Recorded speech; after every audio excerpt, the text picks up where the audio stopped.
σίγουρα με 25 δισεκατομμύρια που ξοδεύτηκαν για αυτά τα πράγματα, όχι απλά θα είχαμε κάνει το σιδηροδρομικό δίκτυο Πάτρα, Αθήνα, Θεσσαλονίκη και από εκεί και πέρα προς τα Βαλκάνια, αλλά θα είχαμε κάνει τον υπερσιβηρικό με αυτά τα λεφτά. Τι μου λες τώρα, με αυτά τα λεφτά θα τους είχαμε κάνει τον υπερσιβηρικό διπλής γραμμής και θα ενώναμε την Αθήνα, τη Θεσσαλονίκη με τον Οβορσιμπίρσκ, με την Άπο Ανατολή και θα φτάναμε τις ράγες, τις ακτές απέναντι από την Ιαπωνία. Και έχει σε μένα να στέλνω την σύντροφό μου με το τρένο και να υποστηρίζουν τεχνικά τις γραμμές 3 άνθρωποι του Λυκείου, οι οποίοι πριν δούλευαν στο Υπουργείο Πολιτισμού και Αθλητισμού, 2 σταθμάρχες σε αυτή τη συγκεκριμένη, οι οποίοι πριν ήταν στο Υπουργείο Πολιτισμού και Αθλητισμού, και ένας μηχανοδηγός να οδηγάει το τρένο, δηλαδή να έχω εγώ τη γυναίκα μου μέσα και να είναι κάποιος ο οποίος ήταν στο Υπουργείο Πολιτισμού και Αθλητισμού και να οδηγάει το τρένο. Και αυτή είναι μία μόνο σελίδα από τη διάβια. Μία απόφαση, έχω στα χέρια μου 7, σου λέω.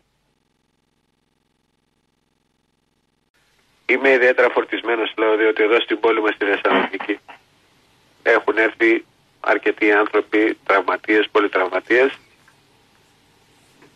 και δυστυχώς υπάρχουν και άνθρωποι τους οποίους δεν ξέρουμε πού είναι αυτή τη στιγμή.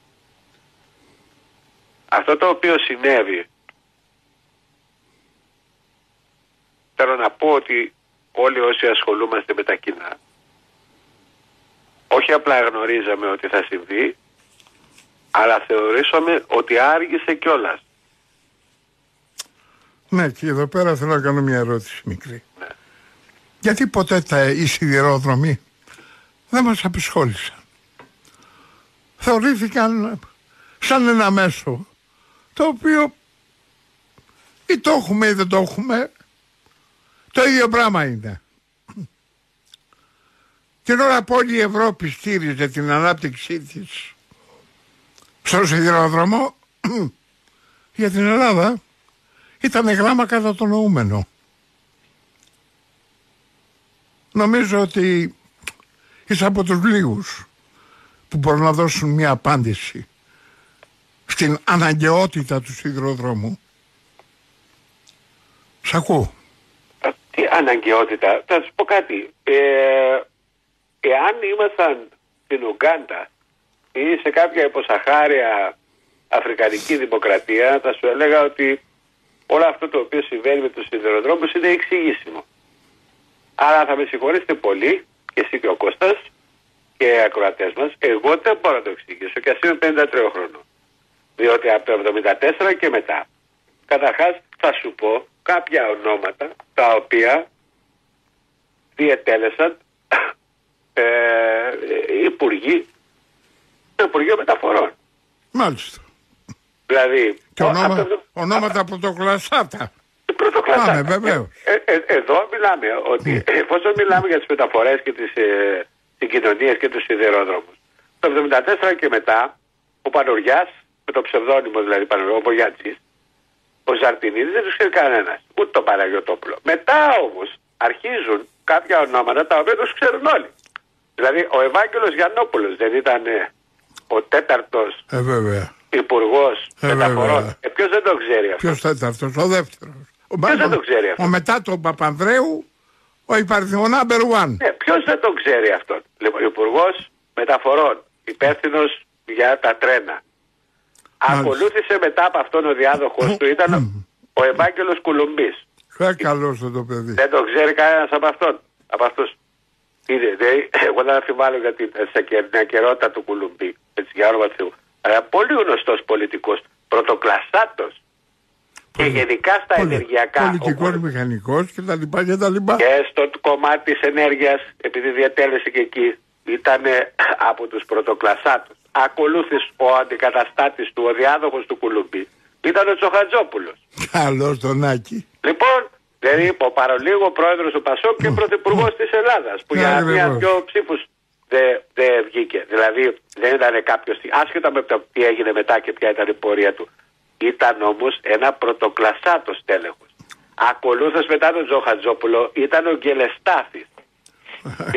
Μήπως δεν το ξέρουν, δηλαδή ήταν κάποιος άγνωστος που βρέθηκε εκεί γύρω και σου λέει πού να το βάλουμε τούτον, του έχουμε μια υποχρέωση, ας τον κάνουμε υπουργό μεταφορών. Πρωτοκλασσά το όνομα. Ακολούθησε ο Χαραλάμπους και μετά από τον Χαραλάμπους ο Μαντέλης. Δεν το ξέρουν το Μαντέλη. Τι ήτανε δηλαδή, τρίτο-δεύτερος? Συγγνώμη, Αντρέα μου. Δεν ήτανε μια στελεχάρα? Το άντερ του Σιμίτη. Ναι, που έχει και μια πολιτική πορεία. Ακολούθησε ο Καστανίδης. Μετά τον Καστανίδη, το Χάρη. Ακόμα και τώρα. Βέβαια. Ναι, είναι βαρύ χαρτί. Πώς θα το κάνουμε? Ακολούθησε ο Βερελής. Ακολούθησε ο Σπίρτζης. Ακολούθησε ο Ρέπας. Ακολούθησε ο Χατζηδάκης. Ακολούθησε ο Λιάπης. Μετά ο Καραμαλής. Λοιπόν, πείτε μου ποιος από αυτούς δεν είναι βαριά χαρτιά και από αυτούς που λέμε πρώτης γραμμής πολιτικούς? Και βαριά. Ασύγκωτα. Ναι, σας είπα. Εγκυκλοπαίδειες ολόκληρες. Σας είπα τώρα τους υπουργούς μεταφορών που ήταν υπεύθυνοι για τους σιδηροδρόμους από το 1974 μέχρι τώρα.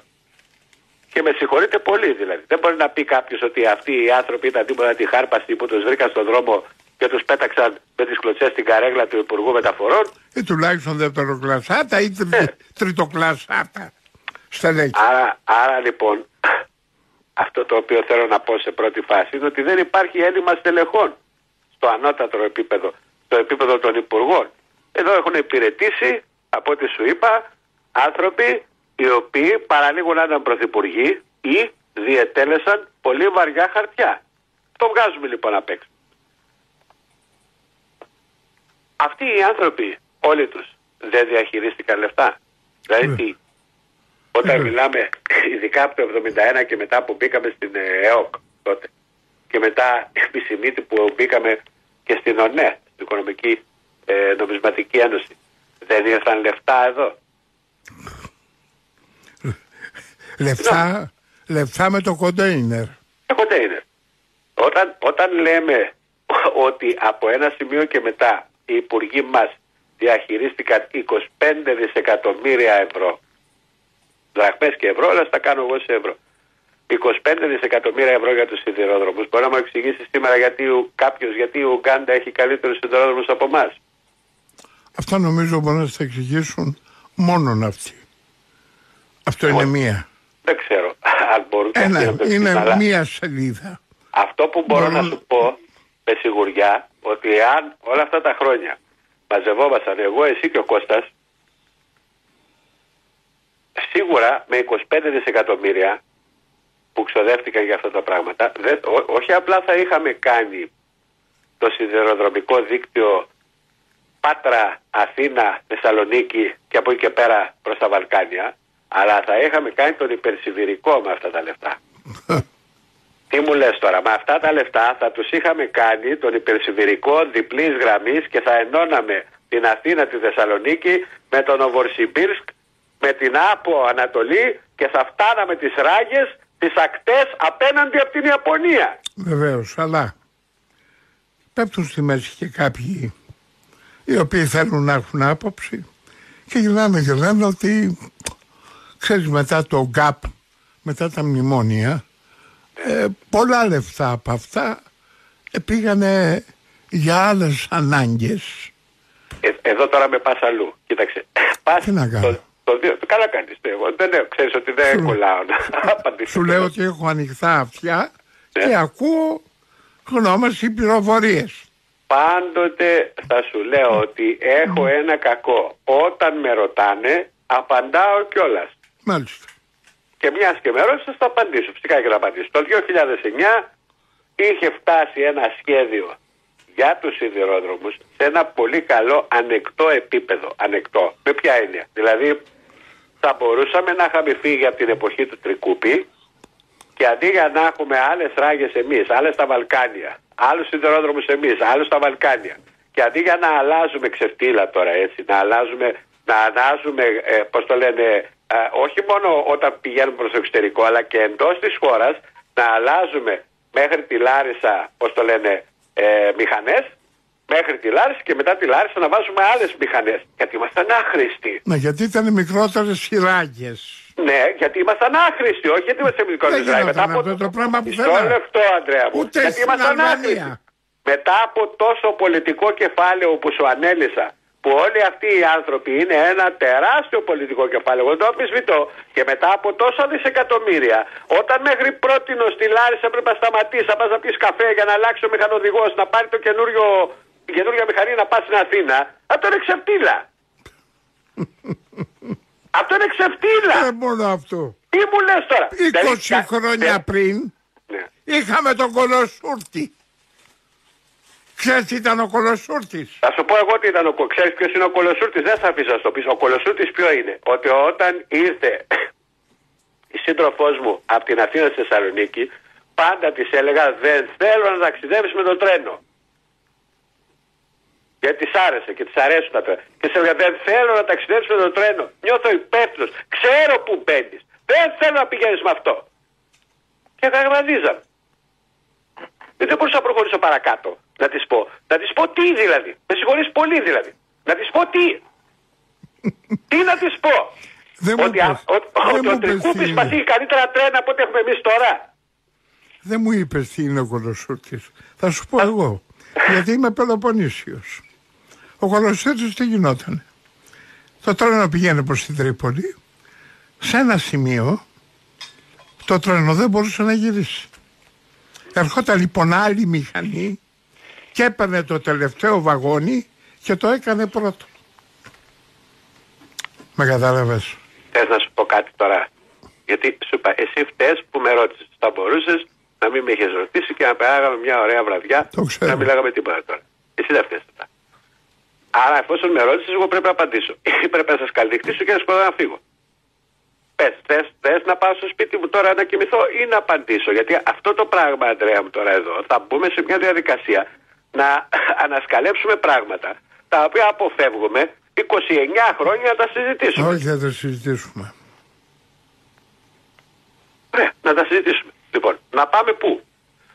Να ξεκινήσουμε λοιπόν από το ζήτημα το οποίο είναι φλέγον. Το τι φταίει τώρα. Να τα βγάλουμε από τη σειρά και να πούμε ότι το έγκλημα αυτό το οποίο συντελέστη και αυτή τη στιγμή έχουμε χάσει τουλάχιστον 60 άτομα, σου λέω εγώ. Ας λένε και τα στοιχεία 50 και 48. Νέους ανθρώπους το μέλλον μας. Ανθρώπους από 18 μέχρι 25-26 χρονών. Τους έχουμε χάσει. Ξέρεις γιατί? Γιατί δεχτήκαμε να θυσιάσουμε στο βωμό των μνημονίων τους σιδηροδρόμους. Γι' αυτό. Αυτό είναι το πρώτο έγκλημα. Δεν είναι ότι οι σταθμάρχες, δεν είναι ότι οι κακοί υπουργοί, δεν είναι ότι οι κακοί διοικητές των εταιριών, δεν είναι τίποτα. Είναι το έγκλημά μας που θυσιάσαμε τους σιδηροδρόμους στα μνημόνια. Διότι ξεκίνησα, σου λέω, ότι μέχρι το 2009 θα μπορούσε να είχαμε κάνει ένα βήμα και να είχαμε αποφύγει πολλά από αυτά τα ευτράπελα που έχουν γίνει και πολλά από τα ατυχήματα που έχουν γίνει και πολλά από τα δυστυχήματα, γιατί άλλο ατύχημα και άλλο δυστύχημα. Και να είχαμε αποφύγει και τούτην εδώ την τραγωδία. Γιατί πρόκειται για αρχαιοελληνική τραγωδία τούτη εδώ που ζούμε. Μια ανίποτη τραγωδία. Όμοια της δεν έχουμε ξαναδεί. Πώς θα μπορούσαμε να τα είχαμε αποφύγει?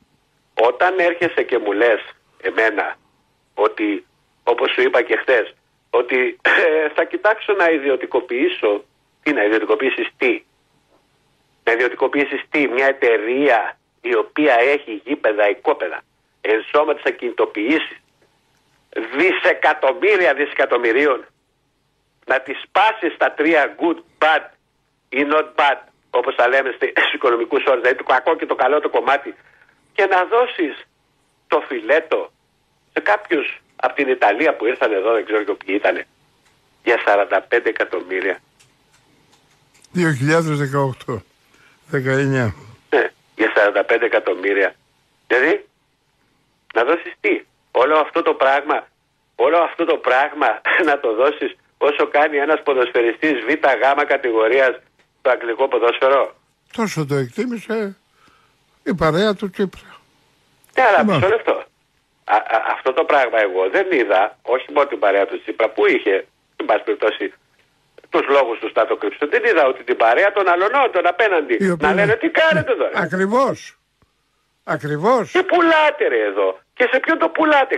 Ξέρετε τι γη υπάρχει εκεί? Χωρίς καμία διαμαρτυρία. Ναι, τίποτα. Δεν διαμαρτυρήθηκε κανένα. Τίποτα. Δεν τίποτα. Και κάποια λόγια που ακουστήκανε τότε και εντάξει, πέρασε το πράγμα. Ναι, αλλά πέρασε το πράγμα. Τώρα έχουμε 2023.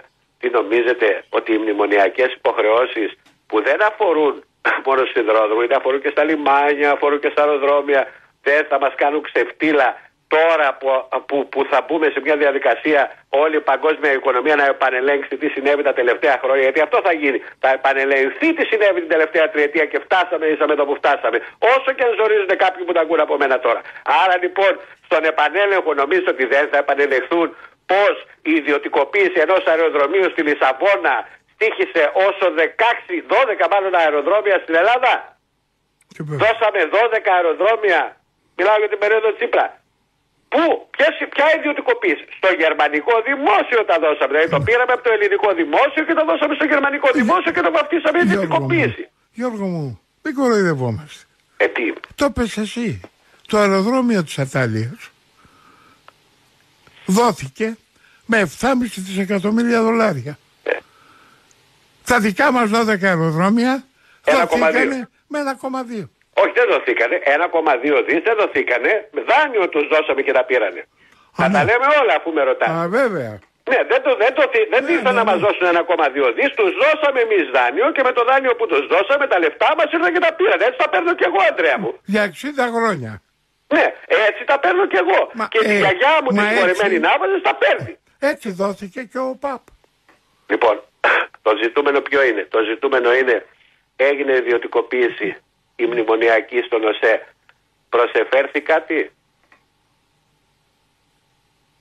Έφυγε η Τρενοσέ, ήρθε μια ιταλική εταιρεία, την πήρε, έγινε κάτι προσθετικά σε εμάς? Πήραμε κάτι? Εγώ δεν βλέπω τίποτα. Πήραμε κάτι? Πέρα από τα φέρετρα τα οποία παίρνουμε, έχουμε πάρει κάτι? Και επειδή δεν θέλω να βγάλω την ουρά του ελληνικού κράτους απ' έξω, να σε πάω και εδώ τελειώσω για να μιλήσει και ο Κώστας. Μην καταχρώμε το χρόνο σας. Να σου πω και κάτι. Αυτά είναι από τη μία πλευρά. Από την πλευρά στον οποίο μπορούμε να ρίχνουμε το ανάθεμα και να βγάζουμε το ελληνικό μας εγώ προς τα έξω και να λέμε για να πάμε και στην από εδώ την πλευρά. Σήμερα κάνω μια αποκάλυψη, την οποία θέλω να την ακούσει και εσύ, να την ακούσει και ο Κωνσταντίνος, η οποία δεν αφορά ούτε τα μνημόνια, ούτε τους Ιταλούς, ούτε τις ιδιωτικοποίησεις, αφορά εμάς. Εμάς. Και η αποκάλυψη την οποία κάνω έχει τίτλο «Σταθμάρχες, μηχανοδηγοί και τεχνίτες που δεν είχαν δει ποτέ το τρένο. Αποκάλυψη βόμβα». Πώς τα ακούς τώρα? Το συζητήσαμε και χθες. Σε γενικές γραμμές. Σε γενικές γραμμές. Θα το πάμε σε ειδικές γραμμές. Θα σου πω λοιπόν εγώ κάτι. Γιατί σήμερα έχω αποφασίσει και το βγάζω στη μούρη. Πας και ταρακουνηθεί κανένα. Γιώργο μου, να το βγάλουμε μετά το διάλειμμα και την τοποθέτηση του Κωνσταντίνου. Κοντά μου έχω τον Γιώργο τον Αδέλη, τον Κωνσταντίνο τον Γρήβα. Κωνσταντίνε, την ιστορία συγκοινωνία με τρένο την έχουμε κρατήσει μόνο στο κομμάτι της συγκοινωνίας. Δεν ξέρουμε ότι τα τρένα για κάθε χώρα αποτελούν τη σπονδυλική στήλη των επικοινωνιών της. Και ότι στρατηγικά είναι το υπαριθμόν 1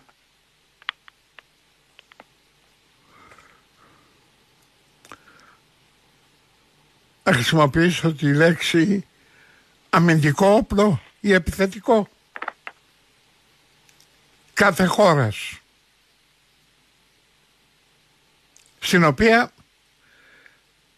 εκτός από την τεράστια εμπορευματική του σημασία, εκτός από την τεράστια επικοινωνιακή τους σημασία, μεταφορική δηλαδή σημασία ανθρώπων, είναι και το σημαντικότερο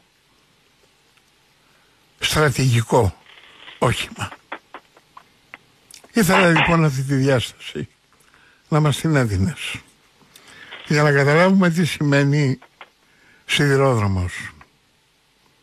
Ναι, Ανδρέα, είναι πολύ ενδιαφέρον το θέμα που θέτεις. Βέβαια, πριν ξεκινήσουμε από αυτό, πρέπει και εγώ να πω ότι είμαι και εγώ, όπως και όλοι οι Έλληνες, θεωρώ, υπό την επίρρεια, από το ζόφο αυτού της εθνικής τραγωδίας, αυτής της εθνικής τραγωδίας μνημιωδών διαστάσεων που ζούμε, γιατί δεν είναι μόνο ο αριθμός των θυμάτων, είναι ότι είναι νέα παιδιά, είναι ένα βαθύ τραύμα στη συλλογική ψυχή των Ελλήνων που δεν θα κλείσει, Θα αργήσει πάρα πολύ να κλείσει και θα αφήσει ουλές σε όλους μας.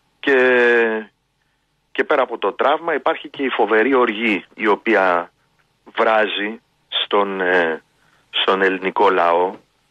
Θα είναι τεράστιο λάθος για τους ηθήνοντες του πολιτικού συστήματος, σχεδόν σε όλο το φάσμα το κομματικό, δεν αναφέρομαι κομματικά, αναφέρομαι γενικότερα. Ναι. Αν πιστέψουν ότι μπορεί με τίποτα κοκορομαχίες επικοινωνιακές, δηλαδή να λέει ο ένας στον άλλον πόσο χειρότερος είναι, όπως συνηθίζουν, ότι ναι μεν, αλλά εσύ έκανες αυτό, εσύ ήσουν έτσι, εσύ ήσουν αλλιώς, ότι θα καταφέρουν δια αυτού έτσι του υποτιθέμενου αλληλοβρισίματος να ξεπλύνει ο ένας τον άλλον. Έχουμε ξεπεράσει προπολού αυτό το στάδιο. Κωνσταντίνε μου, έξω από τους κοκοροκαυγάδες, εκείνο το οποίο θα κουμπίσει τον κόσμο, εκτός από την τραγωδία, είναι να γνωρίσουν τι σημαίνει τρένο για μια χώρα. Αυτό είναι ένα πολύ μεγάλο θέμα, αλλά θα μου επιτρέψει να πω και ένα τελευταίο πάνω σε αυτό, όπως επίσης θα είναι τεράστιο λάθος αν θεωρήσουν ότι αυτό το πράγμα θα ξεχαστεί. Δεν ξεχνιέται. Ναι μεν επιφανειακά θα ξεχαστεί, αλλά πλέον επηρεάζει πάρα πολύ και κατά την άποψή μου μπορεί να συγκριθεί, αν μπορούμε να βάλουμε ιστορικές αναλογίες, με το τραγικό ναυάγιο του Ηράκλειον το Δεκέμβρη του 1966, και το κλείνουμε αυτό. Τώρα πάμε σε αυτό που είπες. Είναι γεγονός ότι η απαξίωση του σιδηροδρομικού δικτύου στην Ελλάδα, που δεν έχει πολύ μακρά ιστορία, έχει στερήσει την Ελλάδα και από έναν πολύ σημαντικό γεωπολιτικό ρόλο. Τα είπε και ο Γιώργος πριν, μπορώ και εγώ να πω μερικά πράγματα στη συνέχεια. Και επίσης αυτό που είπες, ότι οι σιδηρόδρομοι είναι ένα από τα συστήματα, τα οπλικά συστήματα αν θες, τα οποία άλλαξαν την ιστορία των πολέμων. Είναι το μέσον που επέτρεψε τη διεξαγωγή του βιομηχανικού πολέμου. Το μέσον που έδωσε υπόσταση στα συστήματα μαζικής στρατολόγησης των νεωτερικών χωρών. Γιατί εντάξει, μπορούσε να στρατολογείς μεγάλους αριθμούς στρατιωτών. Πώς μεταφέρεις το μέτωπο και πώς μετακινείς γενικά στρατεύματα, πώς μετακινείς εφόδια, πώς μετακινείς άρματα μάχης πιο μετά. Ακόμη και σήμερα, εντάξει, οι επαγγελματίες γνωρίζουν, αλλά πολλοί κόσμος πιθανώς να μην γνωρίζει ότι τα άρματα ή γενικά τα ερπιστριοφόρα οχήματα δεν κινούνται με τις ερπιστριές τους παρά μόνο όταν βρίσκονται πολύ κοντά στο πεδίο της μάχης. Πάνε ή με αρματοφορείς, με φορτηγά δηλαδή, ή πάνω σε τρένα. Λοιπόν, όπως είπες και εσύ, οι σιδηρόδρομοι έχουν χρησιμοποιηθεί και ως επιθετικό όπλο. Δηλαδή, ο Άγγλος πρεσβευτής στη Μόσχα επί Τσάρων έκανε εντονότατο διάβημα, γιατί η τσαρική Ρωσία δημιουργούσε εκτεταμένα δίκτυα σιδηροδρόμων πάνω από το Αφγανιστάν. Τους έλεγε, παιδιά, εδώ πέρα αυτά τα δίκτυα που κάνετε δεν έχουν οικονομικό ή χαρακτήρα, τα φτιάχνετε για να μπορείτε να μεταφέρετε γρήγορα στρατεύματα και να μας επιτεθείτε. Λοιπόν, είναι ένα είδος στρατηγικού όπλου το σιδηροδρομικό δίκτυο. Έχει χρησιμοποιηθεί έτσι. Ένας από τους λόγους που ξέσπασε ο Αλφα Παγκόσμιος Πόλεμος ήταν ότι αυτός που θα κινητοποιούσε πιο γρήγορα πρώτος τον μηχανισμό του, το να επιστρατεύσει κόσμο και να τους μετακινήσει γιατί ήταν δύσκολη όλη αυτή η διαδικασία, και να τους μετακινήσει στο μέτωπο, είχε ένα σοβαρό πλεονέκτημα έναντι των αντιπάλων. Οπότε ήταν η λογική ποιος θα κινηθεί πρώτος, για να μην, δεν μπορούσα να περιμένω, ας πούμε, για να δω τι θα κάνουν οι άλλοι. Οπότε οδηγηθήκαμε σε μια λογική μπες πρώτος στο παιχνίδι, και ήταν ένας από τους παράγοντες που θεωρείται ότι ενεργοποίησαν τον Πρώτο Παγκόσμιο Πόλεμο. Λοιπόν, είναι ένα στρατηγικό όπλο τα τρένα, και να μιλήσουμε και λίγο και για το γεωπολιτικό ρόλο. Εδώ στην Ελλάδα ήμασταν όμως μια απομονωμένη, σχετικά απομονωμένη Χερσόνησος, όχι Χερσόνησος, στα χρόνια του ψυχρού πολέμου, από τον εμφύλιο και μετά, η Ελλάδα κατά κάποιο τρόπο ήταν από γεωπολιτικής άποψης ένα νησί. Ήταν μια νησίδα του δυτικού κόσμου μέσα στα κομμουνιστικά Βαλκάνια. Οπότε σε κάποιο βαθμό κουτσά στραβά, όχι δικαιολογούνταν, αλλά εν πάση περιπτώσει κάπως έτσι μπορούσες να σκεπάσεις ότι δεν χρειάζονταν να είχαμε και κανένα φοβερό σιδηροδρομικό δίκτυο. Σήμερα όμως τα πράγματα αλλάζουν. Σήμερα η Ελλάδα είναι πλέον πύλη του δυτικού κόσμου, είναι πύλη της Κίνας, εάν προωθηθεί, αν συνεχιστεί η περιβόητη BRI, η Belt and Road Initiative, η προσπάθεια της Κίνας δηλαδή να διασυνδέσει τον εαυτό της με ολόκληρη την Ευρασία. Αυτό το είπε χθες ο Γιώργης Οδαλής. Ακριβώς. Με την πρόταση των Κινέζων για το θριάσιο πεδίο. Ακριβώς. Οπότε, ακόμη και αν δεν συνεργαστείς με τους Κινέζους, δεν μπορείς να αγνοήσεις την γεωγραφική πραγματικότητα, όχι τη γεωπολιτική. Γιατί η γεωγραφία αυτή που ενδιαφέρει τον άνθρωπο είναι η ανθρωπογεωγραφία. Δηλαδή η σύνθεση των ανθρώπινων τεχνουργημάτων με τη φυσική γεωγραφία και η πολιτική γεωγραφία. Δηλαδή όταν δημιουργείται ένα νέο σιδηρούν παραπέτασμα μεταξύ Δυτικής Ευρώπης και Ρωσίας, αυτομάτως η Ελλάδα τοποθετείται μέσα στους παγκόσμιους δρόμους και για την ενέργεια μεταξύ των άλλων. Οπότε για να έχουν νόημα όλα αυτά πρέπει ένα πολύ σοβαρό σιδηροδρομικό δίκτυο από γεωπολιτικής άποψης. Δεν θέλω να πω όλα τα υπόλοιπα. Είναι μέσα στις αυτό που λέμε κρίσιμες υποδομές.